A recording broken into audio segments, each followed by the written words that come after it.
The following is a production of DallasCowboys.com and the Dallas Cowboys Football Club. How about them Cowboys? Yeah, go Cowboys!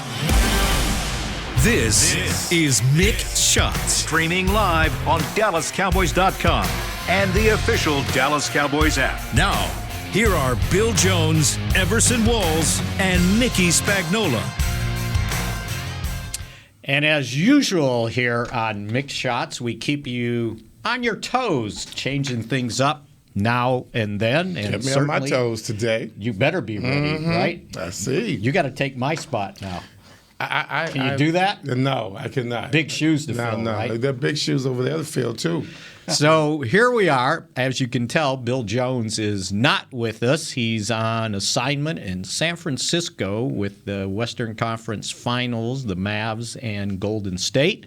So I am filling in for him. Man. I'm jealous. Everson Walls is filling in for me, although in his same seat. And we are glad to have Cowboys College scouting coordinator Chris Hall to join us. Christopher. Excited to be here, fellas. Appreciate you having me. Sir? I'm doing great. Hopefully, I know Chris has done some of the other show podcasts, and for those of you on Mix Shots, you need to understand that Chris is beginning to start his 33rd season with the Cowboys. Where's your gray hair, dude? Yeah, it's in there. That's why I keep it so long, so you can't really tell. He started at 15. What are you talking about? It jumps out more. So, I just want to say this. Don't come on here like Patrick Beverly, okay? Have you heard what he's been doing?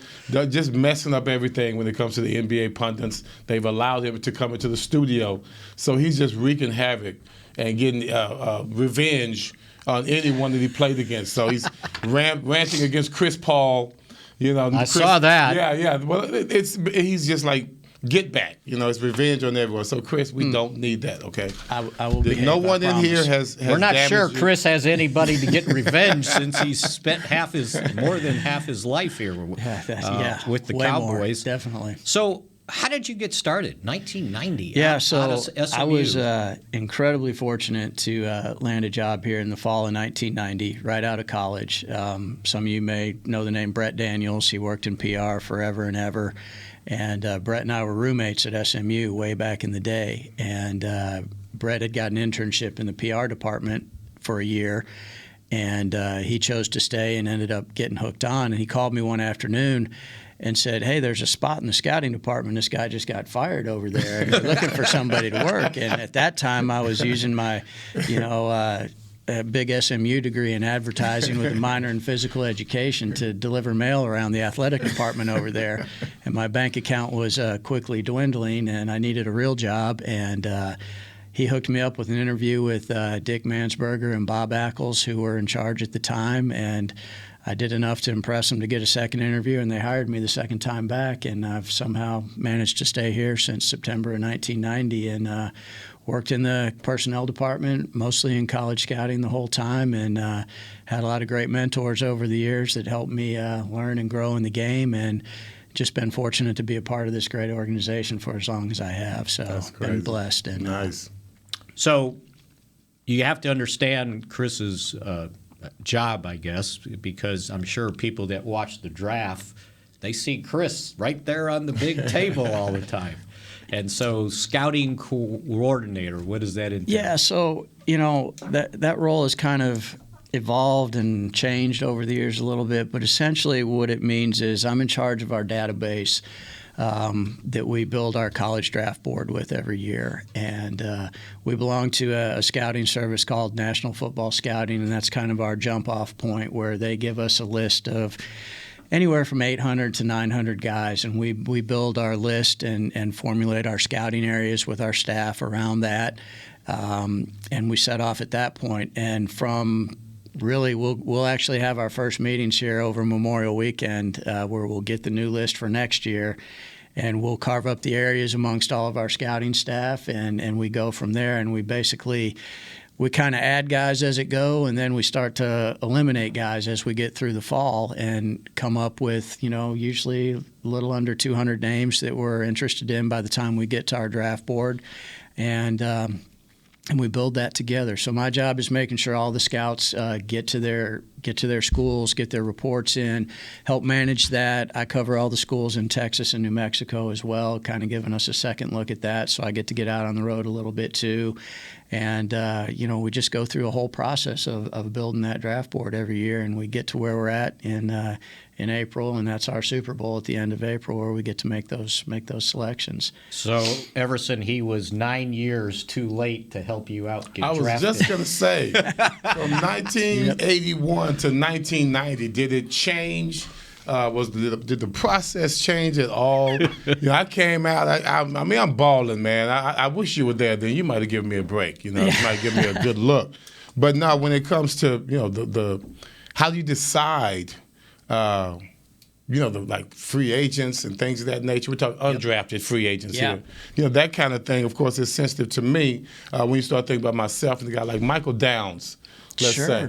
And you have a person like him who came from Rice University. I think he had 4 career wins at Rice. Intelligent. Everyone knew that about him. Tom Landry certainly knew that about him, because as soon as he came to camp, even though he was a free agent, now we're talking 1981, even though he was a free agent, he's the first person that was noticed in the defensive back group. Right away, it's like, this guy's amazing. Where's he from? Rice? No, hell no. He can't be from Rice. Right. So how does someone like that slip in? That's the hardest part of our job is we can teach anybody how to scout a football player, right? Here's what we're looking for athletically and everything. The hardest part of our job is finding out who the person is and can they learn, or how do they learn, right? How long does it take them to learn the playbook or learn whatever part of their position that they're going to have to do for a coach to have enough confidence in them to keep them on the roster and then eventually put them in the game. Mm-hmm. And that's the trickiest part, because sometimes we don't have access to the people who can really tell you, can this guy really learn football, or how do I have to teach him? He might not be the sharpest guy, but he gets football, and here's how I have to get it to him. Do you rank undrafted guys that are 100%. Okay. Yeah, we have different levels of free agents that we call. We call a priority free agent, a camp free agent, and then the free agents that we hope we're playing against if they make another team. Okay. And they all have a different value to us. Now they have different. Right now, there's different categories huge. You can put them in, because now you have practice field players and things of that nature. So, and that comes into it too. I mean, when we're sitting there making decisions after we've used the draft picks and it's over, and now we're signing rookie free agents, we've got our list of that, and that becomes a real scrum with other teams, and that starts, in a way before the draft's over, because as you're going through that, you're starting to talk to agents. Hey, if your guy doesn't get drafted, what would you be interested in coming to the Cowboys? And a good agent has already scouted everybody's roster and knows, well, man, you know what? They've only got 4 DBs coming back. They drafted 1. There's going to be 2 other guys that make their team. It's a great opportunity, and it might be, if the guy's really doing his work, it's more about opportunity than it is, hey, we're going to give him $5,000 and the Dolphins are going to give him $10,000. Well, the Dolphins got a full house, but the Cowboys have 2 spots that somebody could make their roster. Back in the day, it was you got $10,000, right? Right. I'm trying to see. That's what I'm getting to right here. He said $5,000. I got $1,500. Yeah. But compared to $5,000, 1981, $1,500, $5,000 now. That's pretty much the going rate, right? Well, that's I think so. That's an extra zero on that total than Drew Pearson got back in what was it, 73? 71, 73, whatever it was. And he got 150, and they gave it to him. It's like they had cash, right? Oh, yeah.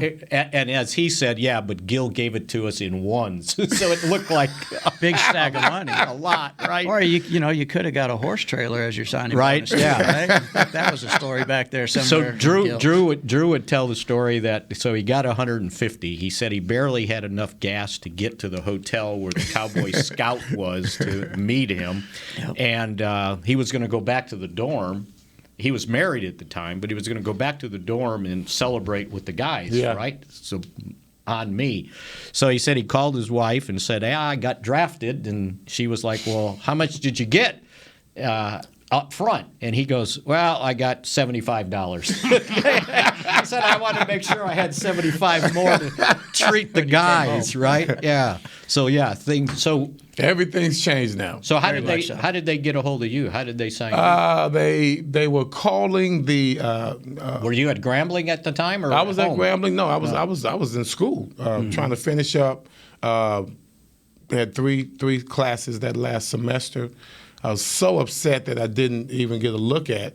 They came to see me before the second day of the draft with a free agent contract. Mm-hmm. Before the second day with a free agent contract, and I think it was Jethro that came down with the money. Jethro Pugh? I think Jethro Pugh. He was working in scouting? Yeah. Oh, no doubt. Yeah. Well, Gil would just hire out anybody. Hey, you want to take a trip to Grambling? Like, no. Well, here's some money. Then you want to take a trip to Grambling? Yes, I'll take a trip to Grambling. And that's kind of how it happened. And my buddy Angelo King said he thinks they came down there with $2,000. But if I went for the $1,500, then he'd keep the other $500. So, man, there was a wild, wild west back then, and everybody was so mad about not getting drafted, and that's why I wanted to know what the look was in regards to ranking undrafted players. And that what you just hit on is one of the harder things because the player's disappointed he didn't get drafted because he's been getting buttered up this whole time. His agent's probably been telling him he's going to be a third-round pick, and he slides all the way down, and you've spent all this money now training. Most of these guys aren't in school at that point. Right. They tap out and go to Michael Johnson's place or one of these Exos facilities, which are all geared up, and those aren't cheap. I mean, agents will spend $20,000 to $30,000 depending on the package that they put together, and that's training, that includes housing, that includes meals, it includes all the work that you do up to the combine. And then some of these guys don't even go to the combine, and then they've got to rely on knocking it out at their pro day and having a great pro day. It's all in that one look at that point as to that can shape whether they get drafted or they become a free agent. And there's so many different variables that go into that. The depth of that position on any given year. It might be a lean year at safety, and only 6, 7, 8 guys get drafted, and then there's a whole bunch of guys, and one of those guys is going to turn out being a Pro Bowl player. Well, speaking of, this year's draft, weak, strong, average? Depending on what position you talk about. I mean, start at the quarterbacks, which is the money-making thing right now. There were really I think there were only 6 guys that got drafted this year. And, a couple of them slid down that were at one point or another talked about as being first-round draft picks. And only 6 guys got taken. Right. And, that tells you Does that make it weak because the quarterback situation was weak? I think you could look at it that way, definitely. You move over to the running back position, which in the last few years the term is it's been devalued because people aren't paying for running backs anymore. Zeke and Derrick Henry might be the 2 last guys that got big contracts, and now it's you kind of find a guy that can come in there, you run him, and it's a tandem position now in a lot of cases. Right. 2 guys are doing the job. There's not really any 300 carry guys anymore in the league. They're very few. So, it's so hard on where you invest your dollars now with the salary cap, and especially if you have a quarterback and you're paying $40+ million, that's 20-25% of the cap now in one position. So that's where it's so important that us on the college end, we hit on our draft picks and we get those value guys for 3 to 5 years, depending on where you take them, that make a little bit less money, that allow you to go out and play the free agent market. So that's the challenge. We don't ever want to miss on those first 3 guys, because if you do, now you're having to go try and replace a guy that should be a starter for you. In our minds, we think our first and second round picks have to be starters at some point, and you're really hoping your third and fourth round guys become starters. And again, starter's a relative term. Is a nickel a starter? Is your third round receiver a starter?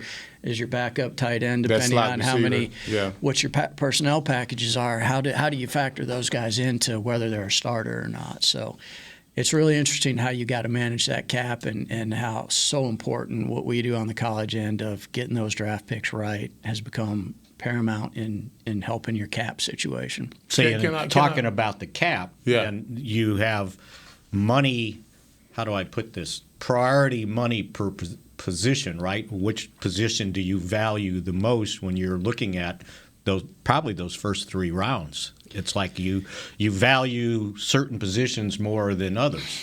Yeah, you do, and within that, you're still looking at, you don't want to get hung up on a position, right? But you want to help your team out. So that's the other chicken and the egg argument. Right. Are you drafting for need, or are you drafting the best player? Right. And at the end of the day, you're trying to do both. You're trying to draft the best player that fits the need of your team that you have. And there's a little bit of a sliding scale there. At some point, you look up and you're like, holy cow, how is that guy still there? We really don't need that position, but that guy's an A player. Right. You always want to add A players to I always say you want to add an A player to your roster whenever you can versus a B player at a position that you need. So you got first and second rounds that you prioritize. So now you got, once again, undrafted free agents.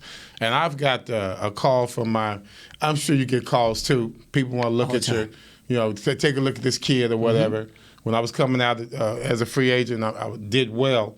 All of a sudden, everybody's calling me to see if they can get a tryout for the Cowboys through me because I made it as a free agent. Like, if Cubby can do it, anybody can do it. And so that was weird. But I get a call about Marquise Bell. Is that Marquise Bell? Yeah, I was just going to bring it up. Go ahead. Yep. And so a guy like that, what's his story and how did he get here? Well, tell your connection first before you. My connection is my college teammate, Mike Haynes. Yep. Other Mike Haynes, not the Mike Haynes. He has his older brother married to a young lady named Wanda. And Wanda's nephew is Marquise. Mm-hmm. So now they give me a call telling me to look out for him. And from what I can see, he's already being looked out for. He seems to be ranked pretty well. He seems to look good in his uniform. Yep. So as an undrafted free agent, what's his story and how did he get here? Yeah, so Marquise's story is a really, really intriguing one. He started off at Maryland and ran into some issues there that got resolved. But the long story short, he ended up at Florida A&M, and he did really well there. And Marquise is a guy who has been as big as 230 and as little as 195 throughout his college career. So he's, one minute you might think he's a linebacker, the next minute he's a safety, and he's done well at every stop along the way. He was a guy that we had kind of in the draftable range, and he slipped through because we chose to go in a different direction with all those 5th and 6th round picks we had. But we had a great connection with him, and we had him here on campus as one of our 30 visits and got to know him really well. And I think that probably helped us in recruiting him as a priority free agent, as we would call it. He's come out here and he's looked great. He's made a great impression. He and Wanye Thomas, another kid that we signed, they've both done a great job and caught the coach's eyes. They've got in. They've done the things they've needed to do. And, he's going to have a shot to make our football team at the end of the day if he continues to do the things that he showed us right out of the gate. Did you open the picture I sent you of him? I saw that. Yeah, he looks. It was a workout picture, right? And I looked at it and I go, that looks like a linebacker to me. Right. And he runs like one. And see, that's like another thing where we talk about positioning. And one of the things that has become, especially with what DQ's brought in on our defense, we've got a lot of roles. So like what you saw with JK last year, Curse, he's our big nickel. He matches up with tight ends. Love that guy. Played incredibly. So now that's a role. Well, if something were to happen to JK, we need somebody that can do those similar things. Marquise and Wande are that type of guy that may fit into that role. Their way in, obviously, is through special teams to start with. So, they should already be best friends with John Fossil and getting all that stuff put together so they can play on all 4 units and find their way to that 53-man and then ultimately game day roster. Which, by the way, so you mentioned Fossil, and somebody asked him, so during the mini camp last week on the weekend, somebody asked him, have you talked to Fossil yet about special teams? Because he said, yeah. He goes, in high school, he was a quarterback, he was a wide receiver, he was a defensive back. He said he returned kicks, but this was the good one. He was also a kicker. Wow. He kicked. And he was a straight-on kicker. He said, I didn't do that side stuff. Come on, man. He goes, I towed the thing. And someone asked him, well, how what's your longest kick? And he goes, I made a 45-yarder in high school. And so he goes, maybe I need to go. That would be longer. Right. Right? Because the goalposts are different, right? Well, they're the same, but they're wider. Okay, I thought maybe that was yeah. Anyway, he wasn't that old to where he it's at said the goal maybe I line. need to go talk to Coach Fossil. Somebody's got to fill that Jeff Heath role, right? That's right, absolutely. Somebody's got to be. But yeah, when I started looking at his stuff, how versatile he was, the fact that he left high school early to enroll on Maryland, ran into a problem, and then ended up at Coffeyville Junior College, and then after 2 years ended up at FAMU. Guess who else went to Coffeyville? Ron Springs. Did he really? Yeah. He's one of the better running backs Coffeyville's ever seen. Tell Chris Ron Springs what he called people that went to Rice, the acronym. What was it? Minute Rice. Minute Rice. Because they can only play well for 1 minute. Does Will know about that? Hey, well, he didn't stop there, okay? He called all the HBCUs the Negro League. So, and again, if my information was right, this will tell you how much they valued Marquise Bell. His signing bonus was $15,000 supposedly. So that's kind of the upper level of what you hand out. We definitely have. As we go into that, we prioritize, and you only now the That's tricky, what you were talking about earlier. The tricky thing is you only have. For your rookie free agents, you only have, I think the number this year was $167,000. Up or down from last year? Maybe up just a hair. Like literally, I think it was 160 or 165 last year. So, but that's all you have in a signing bonus to allocate to the guy. Now, there's some other ways where you can guarantee P5 money for a guy, and what we try and do is equate that to if he makes the practice squad, will it balance out so you're not on the downside of owing a guy that's not here. And that's where it gets tricky. I mean, not everybody hits. You miss on a few of them too, or guys struggle to pick things up, and they're not exactly what you thought they were. Now, I feel like we've done a phenomenal job over the years of pulling in rookie free agents. That goes all the way back to the example of you and Drew, and all the way back. And we had Tony Romo, Miles Austin, Barry Church. I mean, guys that came in. Jeff Heath was another one. Cole Beasley, guys that have come in and been productive starters for us, and that's a big piece of pride that we love. It should be, because it's an extra draft pick, and if those guys make your team, they're not hurting your cap the first few years they're in there. They're bargains, quite honestly. Cowboys free agency has always been legendary. And back in your day, It wasn't about the cap; it was about Texas' back pocket, right? And also the great thing back in the day. I mean, how many guys did you go to training camp with your first day? 125. Yeah. And how many days did you go before the veterans even showed up? 14 days. Yeah, you had 2 weeks to get into shape with. By the time they got to see us, we looked totally different from when we left Dallas. Right. Exactly. Yeah, it's crazy. So anyway, when I looked into after you told me that, I said, "Well, this he's got something." Obviously, that New Orleans gumbo. What they ended up paying him was said, okay, they think he does have something. So you got a guy to keep an eye on. I do. But when you see him, he passes the eyeball test. I guarantee you. Was there anybody else that maybe stuck out that you are okay to talk about?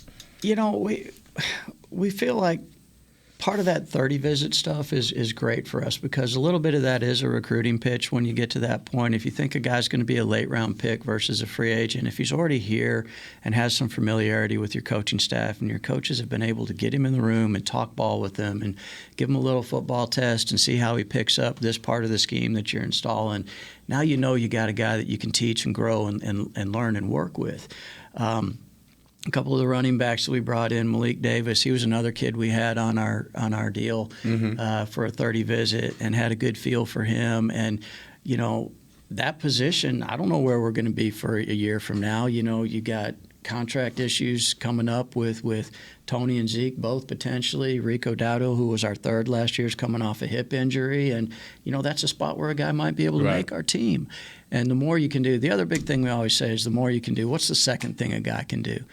Is he a core special teams guy? Does he return punts or kicks? Can he play a second position? If you're a receiver and you can play inside and outside, that's a huge value. We want guys that can do both, so we can move them around, so they can play all three spots or know all three spots. I tell the kids all the time. I coach some kids every once in a while. These private camps, and I tell them the more you can do, the more you can do. That's it. The more Completely. you can do, the more you can do. You know, Dan Quinn, to kind of pick up with Chris said earlier, he was talking about when he looks at a guy, he looks at him not so much as what he did in college, but what he would do for me in my system. Like they were, I think it came up about Tyler Smith. Yeah. And he was saying, well, you kind of look at, okay, well, this is what they ask him to do there. This might be what we ask him to do here.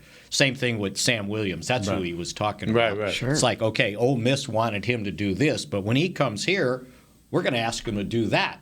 And he goes, and that's why, and he just off the cuff said, and that's why when I saw Marquise, he said, maybe he can play linebacker for us, and so that's how they and then you go back and you look at his history, and he Right. kind of did, and he, Right. he can be 230 pounds if that's the direction we want to go with him. So those things you factor into, And it's not all just that the stuff. physical; it's the mentality that he has. I've been there before. Right. I know how to play. Yeah. I came from high school. I was a safety. Went to Grambling, became a corner, but then all of a sudden I go to the pros. 1990, I'm playing safety. But it was always there from high school. It was And just, as you know, the game looks different from whatever position you're yes, playing it does. too. Very so different. the difference between we argue about this all the time. I can play right or left corner or right or left safety. Offensive linemen, especially tackles. Okay, right tackle, left tackle. Is it that difficult to play one side versus the other? Why can't a guy, because you see cornerbacks do it all the time. Right. We go from right side to left side, no big deal. You might feel more comfortable one side than the other, but it's not going to be a deal breaker if I have to go play left corner, but I'm a right corner. Yeah. Spags and I talk about this. He thinks that the nuances between the right tackle and the left tackle is huge and makes a huge difference in how you grade a player and where you're going to put him when he's on the team. It's probably comes down to who you're playing against. Because I normally the defensive end on that side is the guy That's the guy. most talented. You know what's funny though? I'm not sure that's so much the case anymore. Because we've done a little research on that. Go look and see where Myles Garrett lines up most of the time. He's going against the right tackle. And, the whole blindside thing came in because that's, most quarterbacks are right-handed. You want to protect the backside of them, right? LT. And, yeah, well, that's where it all That's what started. happened. Exactly, no question.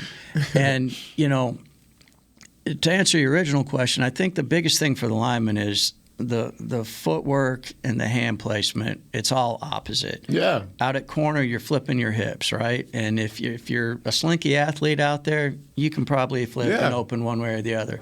Now, if you've always been a right tackle your whole life and your feet are moving the same way and you're punching more with one hand, it makes a huge difference to all of a sudden flip over to the other side, and now it's backwards. And you kind of got to work into feeling that a little bit. Now, really good guys can do that. Yeah.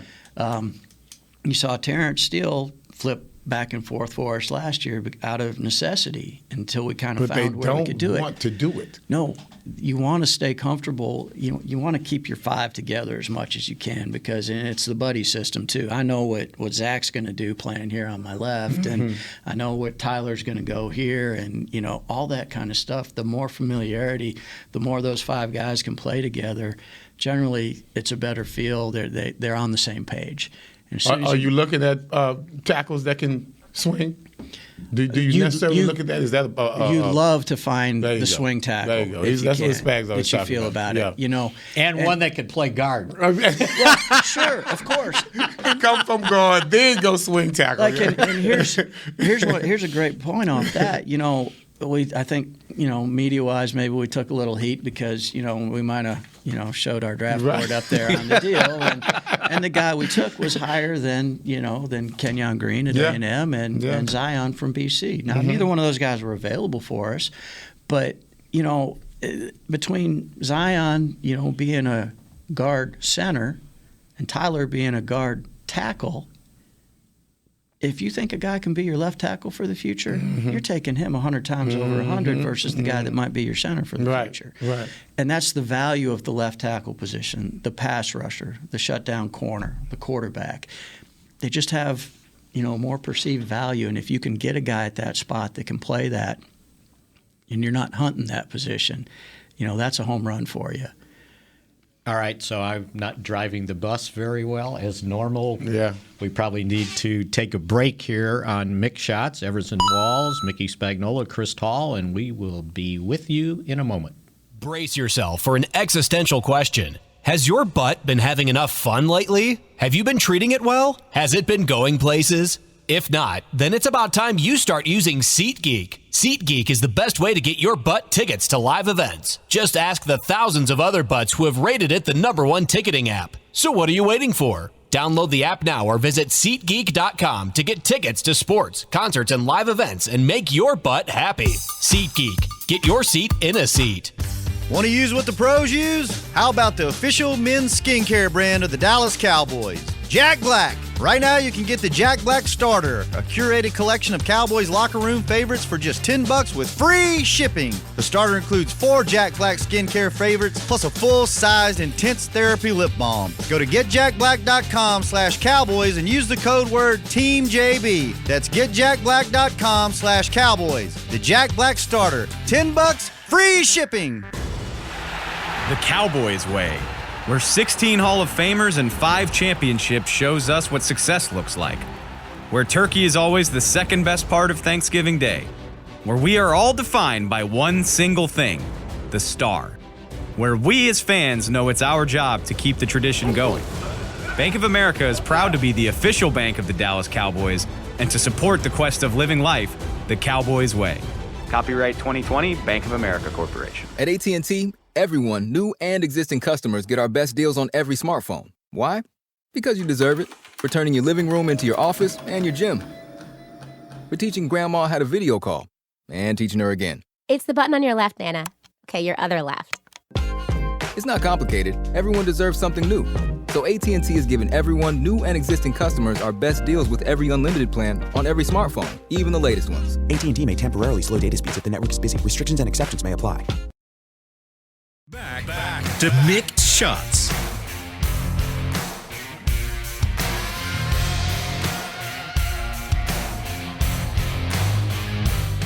Proud partner of the Dallas Cowboys. From corporate homes to your home. Have your roof checked by choice, not by chance. Call now, 214-225-4860. I'm not going to say this, kpostcompany.com. You can put the www in there if you want to, but I'm not going to do it. So see, I told you I had to fix that read, didn't I? All right, we're back here at Mick Shots at the SWBC studio. Not mortgage. Not anymore. mortgage, right? Almost. After all those years saying it, right? And we're happy to be joined by Chris Hall, the Cowboys scouting coordinator, with us here. And Chris worked with a guy that could tell a story, right? And he's a story in himself, former Cowboys college scouting director and pro scouting director Larry Lacewell. Passed away yesterday at the age of 85. You didn't know that? No, man, that's crazy. Lace passed away. Wow. He had suffered a couple strokes since 2016, and he was here from 1992, I think, through 2004. 2004. Mm-hmm. At 2005, Bill was kind of reconstructing the scouting department, and Larry was let go. And he had a great quote talking to the Touchdown Club in Little Rock a little bit after that. He said, "I left the Cowboys due to illness and fatigue. Bill Parcells was sick and tired of me." I thought that just sums up. Funny. That sums up Lace, right? 100%. 100%. I mean, I've got so many stories. Did he and Parcells get along? No. I don't know. What, 2 alpha males? Is that what it is? I think Bill probably thought. I'll answer this. He may know, but he probably thought that Lace had a pipeline straight to Jerry. Didn't have to go through him, right? But anyway, 1992 to 2004, and gosh, Chris worked with them almost every one of those years. Yeah, I sure did. And Larry became like a second father to me and really mentored me along in learning the game of football and developing everything that I did. And not just Larry, all those guys that I worked with when I first came in, sadly, there's only 2 of them left at this point, Ron Marcinek and Walt Jaworski and Jim Garrett. I was so fortunate to be around guys that had just unbelievable experience in the game on so many different levels. But Larry was great. I worked 2 years with Dick Mansberger and Bob Ackles and those guys, and Dick was a hard charging 24/7, probably 37 hours a day to work. And, I was a 23, 24-year-old kid right out of college. And, there were a few other things on my interest plate at the time. I was actually going to leave and go to grad school at University of Colorado. And Dick came in the day after the draft, my second year here, and he quit. He didn't like Jimmy moving the magnets around on the board, So Dick checked out. And I decided, well, I'll wait and see who comes in. And they hired Larry. And like I said, Larry became my second dad. And his relationship at the time with Jerry and with Jimmy, and then, of course, with Barry, I mean, they all had this Arkansas connection. And they were all, truly had a love for each other at various different times, growing up. And they intertwined and intermingled over the years from the 60s, the 70s to the 80s. And they had this great history amongst all of them. And then they all end up here. Yeah, and just unbelievable, great football minds. And as you mentioned, Larry, God, he could tell a story that it was. He loved interjecting himself into it, but he was the first one to step on his own toes in the middle of it too. And. He just brought so much to the table with everything, and I think he helped so many of those defensive coaches in particular grow up into, Campo and Zimmer and those guys, just learn about the game and help them along the way with everything that they were doing too, on top of learning the scouting game and how that all worked and everything. And I think one of the funniest stories I could tell about Larry was he'd been here a year or two, and Jimmy was still here at the time. And we belonged to a pro scouting service called Giddings Scouting. And Giddings would grade all the NFL players. It was kind of a supplement to your pro department. But they had a book and a number. You'd get this book all the time. Well, Larry didn't. His first year, he didn't really have any idea that was even there. And Jimmy would come into Larry's office every now and then and say, "Hey, what about this guy, Lace? I need you to look at him." He'd give him a little description of him, and Larry'd go look at him and go, "Damn, Jimmy, he's got that guy right." Well, for the longest time, Larry had no idea that Jimmy had these Giddings scouting grades, and he would come in if there was a trade coming around. He'd be like, "How does that son of a bitch know all these guys like that? How does he have time to watch them and scout him?"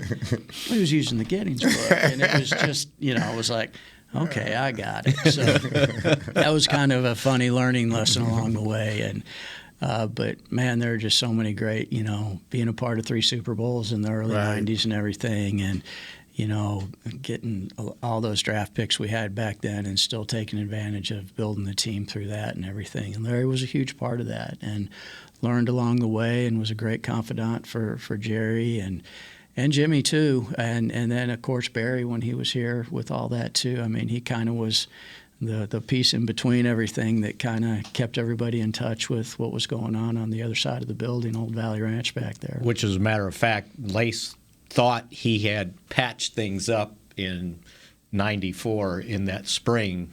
I remember him telling me, he goes, I calmed Jimmy down. I calmed Jerry down. He goes, I think we got one more year left. and he didn't have one more year left. But he was always the guy in between. And gosh, he taught me a lot of football just listening to him. Right. That was one of Larry's gifts. It didn't matter who you were. He would talk football to a chipmunk. I mean, it was, if you were willing to listen, he was going to give you his knowledge of the game, and it was vast. And the experience that he had, from being the left guard coach on the JV team for Bear Bryant in 1960 when he first started at Alabama. First job coaching, Bear Bryant. Yeah. Wow. Bear and his dad grew up together in Fordyce, Arkansas, and Bear always took good care. And that was another great story, too. I remember Larry telling, he was the head coach at Arkansas State at the time, and they played Alabama, one of those money games. And Larry was all pissed off, and he was talking to Bear before the game, saying, my damn offensive coordinator wants to do this and that. And Larry would always do voices, too. And he said, Bear said to him, well, Larry, let me ask you a question. He said, are you the head coach? He said, well, yeah, of course I'm the head coach. Well, then it stops with you. And it was a great lesson that, if you are the head coach, you dictate what goes on. And I think it's a great lesson and reminder to everybody that, sometimes that's where it comes put down. Into perspective. Yeah. There was another story came out of that game, too, because they basically played the game to make money. Yes. Right? They got paid to go to Birmingham. I went to Grambling. I know. Get wiped. Okay, let's keep it moving. Anyway, there's a story I read about. It said that Larry was underneath the goalpost before the game and it was warm-ups, and Bear comes up to him and goes, well, Larry, you scared? And he looked at him, he goes, Coach, I'm scared to death. And they only got beat like 38-7, I think. Yeah. Bear probably pulled off, the troops. And but I just think it's great you have all the great stories are not just on the field. Right. When you start talking about a legacy, we always talk about a legacy, how the draft with Frederickson and those guys, just how we created that offensive line, how that's why Zeke got the big contract that you just talked about because of that draft. And so you guys are the reason for that, right? I mean, you're trying to create that from year to year, right? Yeah. Either you keep this particular culture going, the running game in this particular case.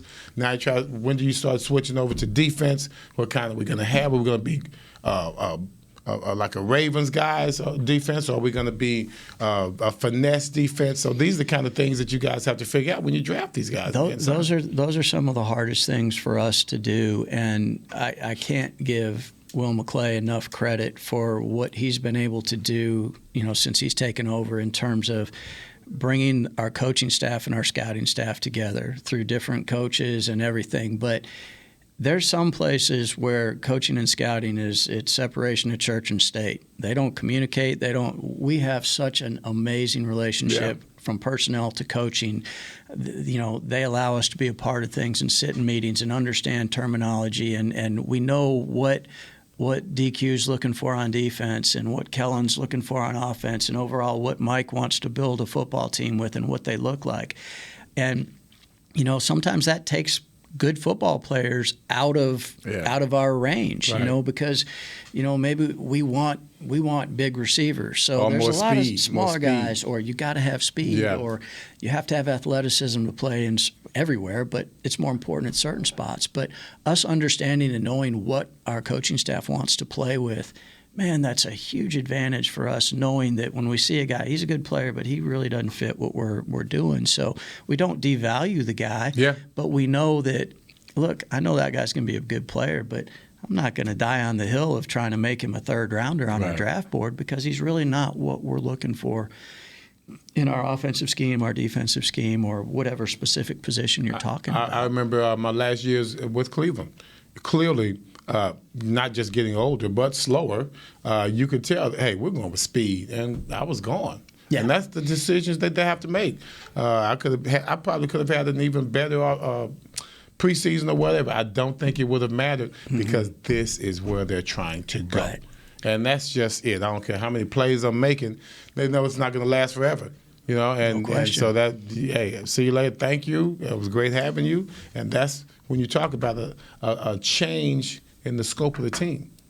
That's what he's talking about. So one of the things that I always remember Larry kind of teaching me, just listening to him, and would be at times where, I don't know, one side of the ball or the other wasn't as good as it needed to be. And he would always tell me, he said, now, on defense, I can scheme stuff up to maybe minimize my deficiencies and kind of junk it up, and we can probably survive. He goes, on offense, you can't fake offense. No. He goes, you either got it or you don't. No. And you definitely can't fake the quarterback position. Right. And he would just, I would hear that over and over, and I just always remember that about him. And I have to thank Chris, because I remember Larry the last time he came to here to the Star, and Chris reminded me it was 2017. So 2016, he had a stroke. Okay. And he came here, and they brought him out on a golf cart, and he still had... Not just the golf cart. The helicopter brought him here first. Then the golf cart. Then the golf cart, right? But he went out on the field, and I saw him, and he hadn't regained his speech yet. Right. And I'm going, this has got to be the saddest thing I've ever seen. I wrote about it for today on DallasCowboys.com, that the guy that loved to talk couldn't talk. Right. Yeah. He couldn't tell any more stories. And it was like I was so happy to see him, but it was so sad that he was in that situation. But he battled on, and I think he had another stroke he recently. did. You know, he unfortunately, that first one took away the vast majority of his ability to communicate. Right. You know, he couldn't type, he couldn't text, so you couldn't even get to him with that. And Chris, his wife, God bless her, you know, for what she did for him the last 5 years or so, was amazing. And it just, you know, it hurt seeing Larry not be able to do. I mean, you talk about somebody who was stuck in purgatory for the last 5 years. Right. And it's funny, I texted with his son the other day, and, you know, after he passed the other night, and he said, you know, I said, you know, Dad's up in heaven right now, you know, and he's holding court. And Lane said to me, he goes, I thought the same thing. He said, you know, some poor son bitch was in the middle of telling a story, and this new guy showed up, and he hadn't been able to get a word in yet. And I believe that 100%, you know. So it's the floodgates are back open for him. Yeah, you know. It was, it was pretty. I mean, how he spent from '92 through, you know, even after he left. Yeah. I would check in with him about this guy or that guy or why this didn't, you know, and he was always just go on and on and on and on. So when they were leaving, I kind of gave him a hug because, you know, I know he could hear me, but it was just, it was kind of emotional for me. Yeah, I bet it was. And so God bless him.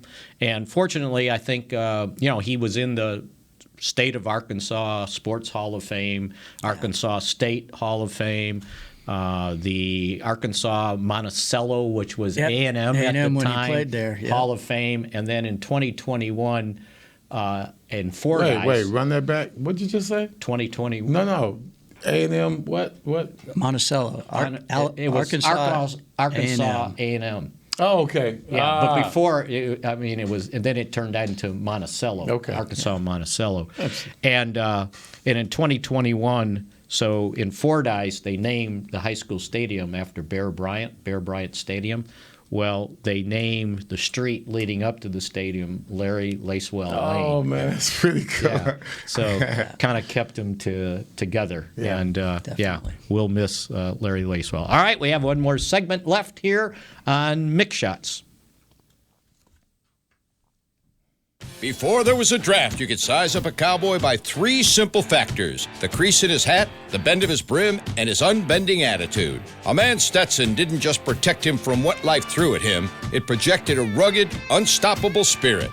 Stetson hats are still American-made with pride right here in Texas. They're still the unofficial crown of all self-respecting cowboys, And Stetson is proud to be on the field with America's team. Find a retailer nearest you at stetson.com/Cowboys. Hi, I'm Clint Tillison with... And I'm Jay Novacek, and we're both with... United Ag and Turf, the official tractor provider of the Dallas Cowboys. So, if you need a tractor to bale some hay, a mower to cut some grass, or a gator to get some chores done... Get a John Deere at United Ag and Turf. And then, let's get to work. Hey, Jay, that's my line. Well, not today. Get to work with a John Deere tractor package that's just right for you and your budget. Visit UnitedAgAndTurf.com. There's nothing as unique as our eyes, which is why Essilor pioneers ways to make lenses as unique as you. Verilux for super sharp vision, Essential Blue for protection, and Crizal for freedom from glare. 3 cutting-edge solutions in a single unique lens. So whatever your needs, insist on Essilor. Visit your local Essilor experts and find the perfect lens for you. See more, do more, Essilor. New Dr. Pepper Zero Sugar. You deserve it. I do deserve that. You deserve decadent flavor without sugar. And a day at the beach without sand getting everywhere. And a relaxing bath that your children don't interrupt. I deserve all that? It's really just a visual metaphor for Dr. Pepper Zero Sugar. Everything you want, nothing you don't. A visual metaphor on the radio. I do deserve that. Dr. Pepper Zero Sugar. The zero you deserve is finally here. Back to Mick Shots. Whether you're watching from home or cheering in the stands, with Essilor lenses, you'll see every exciting play. Book an appointment at your local Essilor experts and find the perfect Essilor lens for you. See more, do more, Essilor. Very good. Right, that was nice. I got my Essilors on right now. Is that what they are? Oh, look at there. That's what I'm talking about. How about that, huh? I might have to go get me some Essilors. Go deep in your pocket, though. Oh, well, maybe. It's worth it. It's all worth it. All worth it. Yeah, make sure you put that out there. All worth it. All worth it. Don't forget he said that. I read their read every day, right? All right. Got a few minutes left here on Mick Shots. And one of the things I was going to get to, since we were talking about undrafted free agents, the Cowboys brought in an undrafted free agent kicker. Yep. Jonathan Garibay. Mm-hmm. And I wonder That's how. That's a whole new way of scouting. Right. You talk about kickers. And I was going to ask how difficult that is to figure out, okay, this college kicker maybe. That's a whole new basket. Right? Yeah, I mean, we can all pretend like we know kicking. What's your name? Steve Hoffman. Right. Way back in the day. Yeah, from all the Steve ones was Steve good, uncovered. dude. Steve was a man. My history with that was, Dan Bailey. I knew him when he came out. And the only thing I say about kickers, I couldn't tell you roll step, two-step, jab step, all that stuff. I've never heard that before. I just look to see, does the ball go between the 2 yellow pipes, and does it look the same most of the time? Right. And, honestly, that's what Jonathan did this year. He 15 out of 16.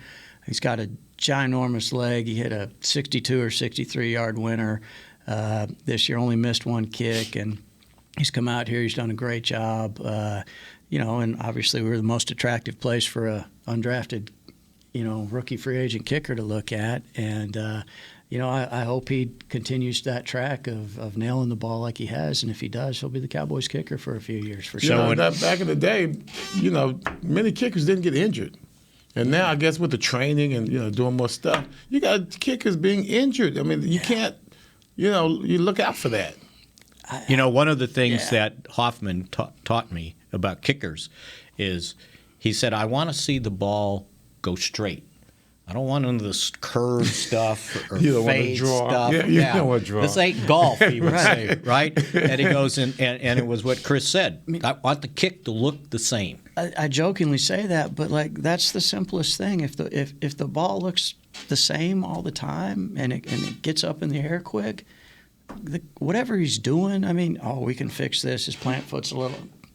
The kicker knows what he's doing most of the time. And if the ball looks the same, he's probably pretty good at it. When I'd see somebody miss or it hit the upright, and Hoffman would go, yeah, but you know what he did? He kicked it straight. It just went straight, and maybe his aim was off, but the ball didn't move. Like when Zerline had troubles last year, the ball was moving, it seemed like, and he would hook it. And it's like, God forbid, don't put him on the left half.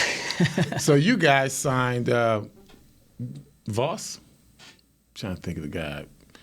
He was here, and then he just started kicking. His balls just started going everywhere. Oh, Vanderjack. Was Vanderjack? Man, what? I mean, how often does because he was a good kicker, if I'm not. Lost it overnight. Yes, overnight it seemed. Or actually, the playoff game, remember? I think so much of that is just your confidence, too. And It seemed like something went wrong, though, overnight. Like he said, you're kicking the same way every time, same motion. You know what? Garibay had a funny quote. They asked him about, kicking and everything, and he goes, 99% of it is mental.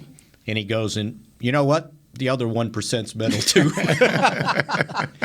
It's the Steve Sachs yips. You can't throw it from second base all of a sudden. You've been doing it your whole life. And why does it disappear? Was it Knobloch, too? Yeah. Same thing. Or all of a sudden you can't make a 3-foot putt. That's crazy, it's man. like, Jordan Spieth dealt with that a little bit. All of a sudden he's a great putter, and then all of a sudden he can't make a 4-footer for some reason. It's in your head, I think. Now, they brought in a surprise kicker, too, by the way, a free agent, Simon Matheson. Did you know much about him before he arrived? Honestly, no, not a whole lot. That's a little bit of the John Fossil, Henry Schroka wizardry in the kicking world. Get this story, though. Yeah, he kicked at Northwest Missouri State. Yes, and he finished in 2016. And then he was born in New York, but he grew up in Sweden. Okay. And we talked about this. Remember we talked about him? So he got a chance. He spelled his name funny. Yeah. IESEL. right. He got a chance to kick on Friday and Saturday. It was an interesting story. Yeah. How he knew the owner of this company called TrackMan, and they were the ones that came up with the technology to track the different aspects of kicking and the flight of the ball that they used in the Super Bowl. So he would go and set up the system and then kick to make sure it was working right. And he was kicking, and I don't know how they found him, but he said somebody saw something. He said Henry knew about me or something like that. Yeah, I think he was at some of the kicking camps. There's a couple of kicking camps that they do every year, and one's in Arizona, one's in California, and everybody, all the special teams coaches go to it and watch the guys kick. And it's guys from everywhere. You'll get soccer players and, guys that have been out for 5-6 years, and they're still trying to find their way into it. And long snappers are there as well. So they all get graded on, whatever the scale is. And you can see a whole bunch of guys work. It's a giant tryout, essentially. And there's always a random name or two that pop up out of it that look like they can hit it. And again, if you're consistent and you can do it, you can find a job in the NFL. They asked McCarthy what his philosophy was dealing with young kickers, and I don't know if he tried leading into this, but the bottom line was he said patience. I recall the all-comers free agent tryouts. That was way before your time. Texas Stadium. Yeah, man. They would come out there, over 100 people coming out there running 40-yard dashes. It was more than that. It was more than that. That was good PR for the Cowboys. Great PR. But that was the culture that they had created. Free agents come here and they can make it. It's like an immigrant coming to America.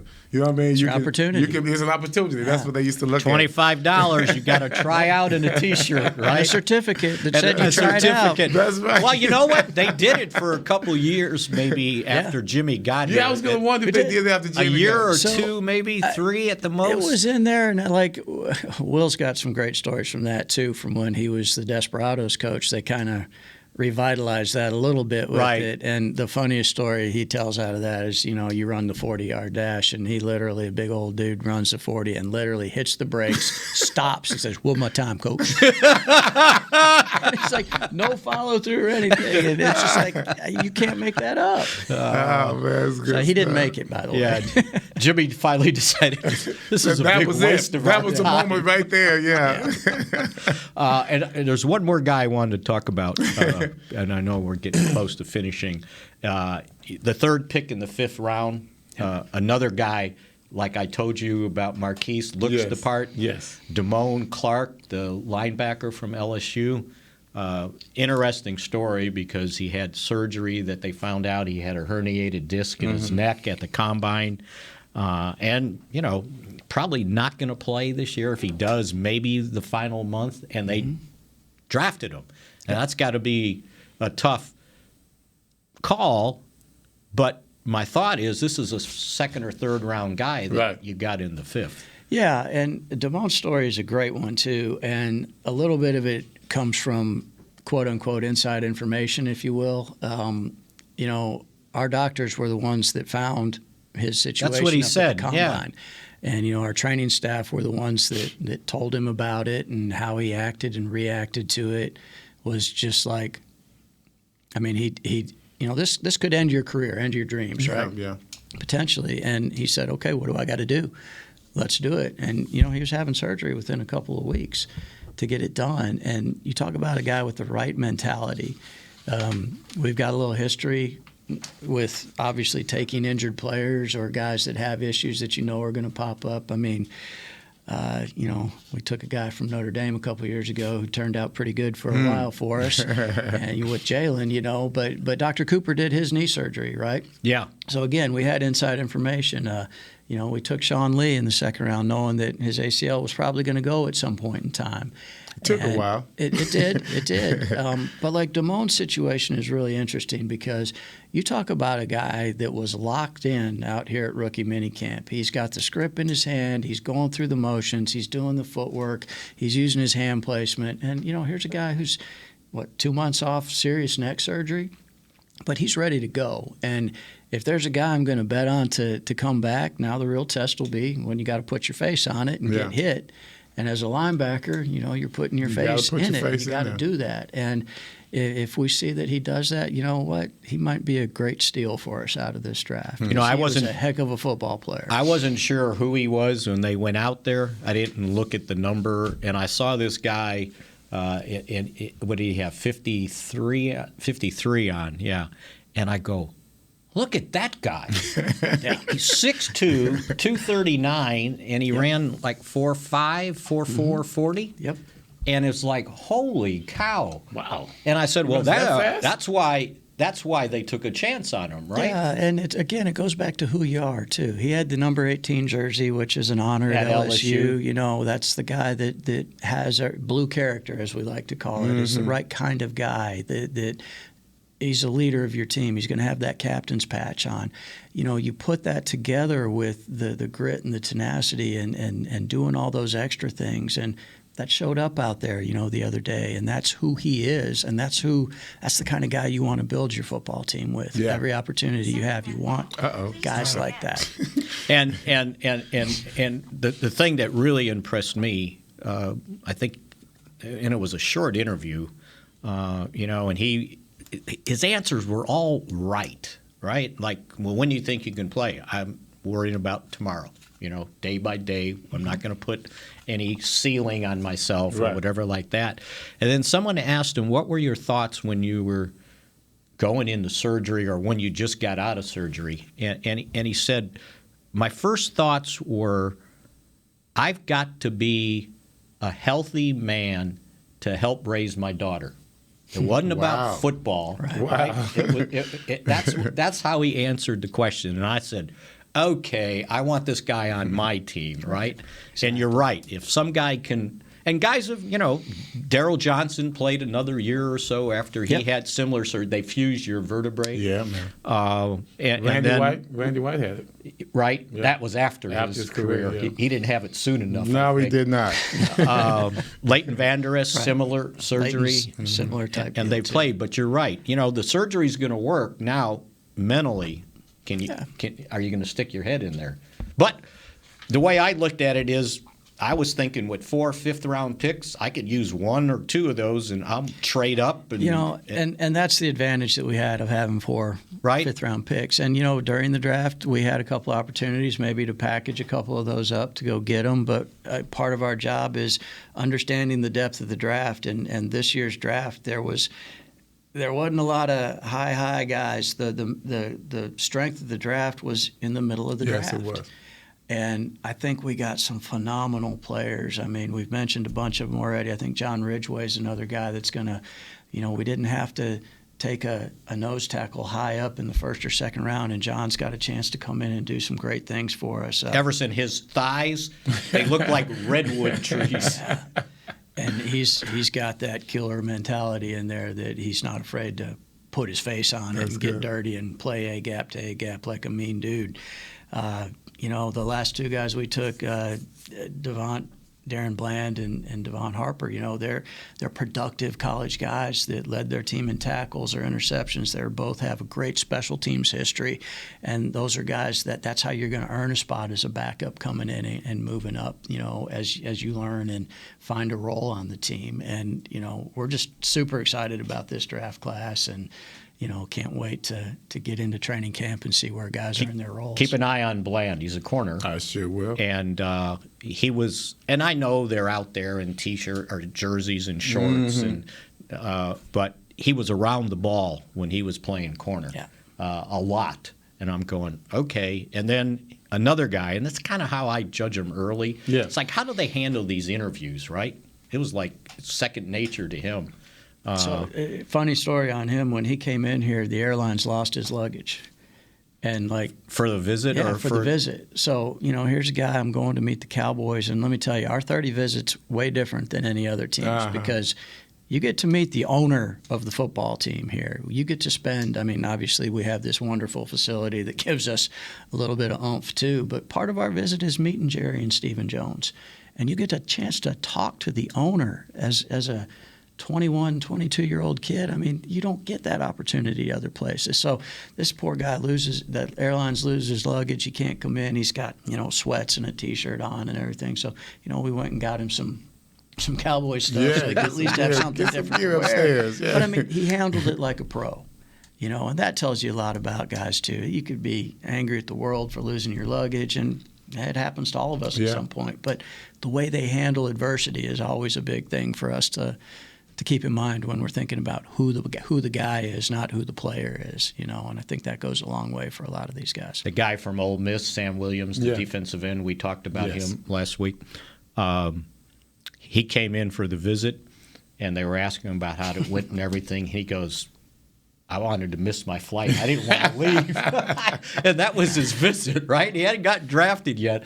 And he and Dan Quinn hit it off, I guess, right away. Well, when you can see a change in your life coming, and then you see this facility, it's kind of hard not to be overwhelmed, as a kid. It is. Some of them 20 years old, like you said, 21 years old. I don't know what I would. Just look at what I had to look at when I came to the Cowboys. The facility that we had in I'm sure your reaction was the same as mine. SMU was like, oh, what the hell? It was like, they won Super Bowls practicing in this place? Yeah, it's a difference. So how long did it take you to meet Tom Landry then? Yeah, Thousand Oaks. So I never met Tom. He came and talked to us, but you don't meet Tom. You think Tom Landry went around shaking people's hands? Introducing himself? No, he did not. Come on. Oh, you weren't there. That's right. Yeah, you weren't there. No, that didn't happen. We met Tom in the meeting. We met him when we met.